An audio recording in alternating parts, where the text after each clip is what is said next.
Hello, everyone. I am Catlin Wacker, and this is my research project on Gaga, the movement language.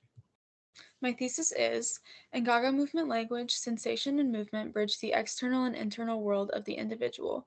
Gaga attunes the pathways by which our sensations gained from the internal and external environments are translated into movement. It is done so by practice of these pathways. The pathways of the internal and external and sensation movement environment relationships make up the principles by which the Gaga movement language functions. The internal world refers to the individual's personal experience. It includes what we sense in the lens of our perception, which affects our experience of the external. It can only be perceived through expression into the external world by the individual through things such as speaking and movement. The internal environment functions separately and in conjunction with the external environment. The internal world is analyzed here through sensation, which includes emotion, the five senses, as well as other senses like the vestibular sense and proprioception. The external world refers to that which can be perceived by the individual outside of themselves. It includes what we sense separate from our physical vessel before our process of perception. It includes items such as audio and visuals as they are separate from our perception. External expression is analyzed here as movement, and external stimuli here is generalized as the environment, that which includes verbal prompts and the surroundings of the individual.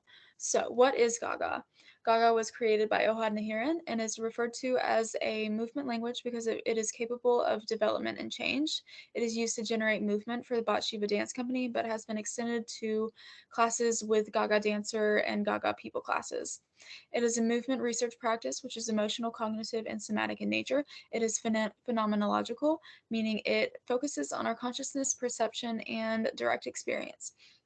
It acts as a deconstruction process, which I love, which allows reconstructing patterns and eliminating habits. This includes abandonment of other dance technique and of conscious thought. The class poses challenges of multi-layered tasks that aim to increase the awareness of the body part usage, speed, texture, action, level of intensity, and direction. It is referred to as the flow of body-mind synchronization and the constant attunement between concrete information and the detached representation. So here is a clip of a Gaga class in its glory. We will learn to give up old habits for better new ones. We will find connection between pleasure and effort. We will connect to our delicacies, explosive power, the use of gravity, and the virtue of lightness. Okay.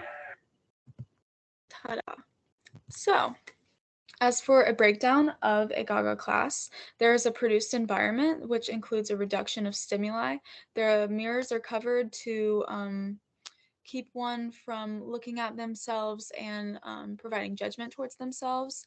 And there's music with many layers, which can be danced to in many, many ways or ignored in many ways.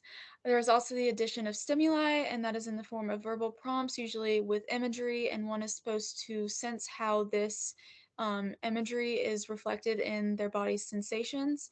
They're supposed to move from these sensations. There's no wrong way to do it other than to not be attentive, and everyone does it differently. So why is it this way? There's a state of attentiveness with a focus on sensation and the internal. This can be very therapeutic because of its somatic nature. There's also movement exploration of the individual, which builds artistry and breaks unnecessary boundaries. Nahiran also talks about the living flesh, which provides a focus of feeling pleasure within effort, action, and being.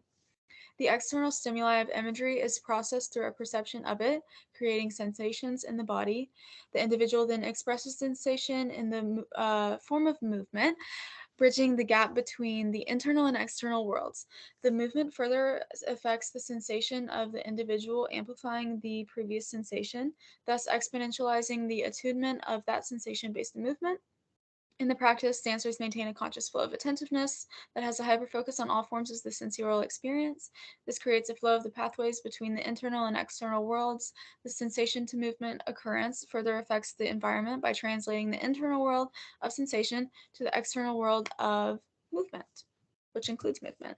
So for my conclusion, I have sensation and movement in relation to the environment are factors that have kept us evolutionary alive. Evolutionary? What? Um, we are ecologically meant to function in attunement to these aspects of being, and thus will thrive if we cultivate and nurture the relationships between them. That is all that I have. These are my sources. Thank you all so much for listening, and I hope you have a beautiful rest of your day whenever you are watching this. Thank you.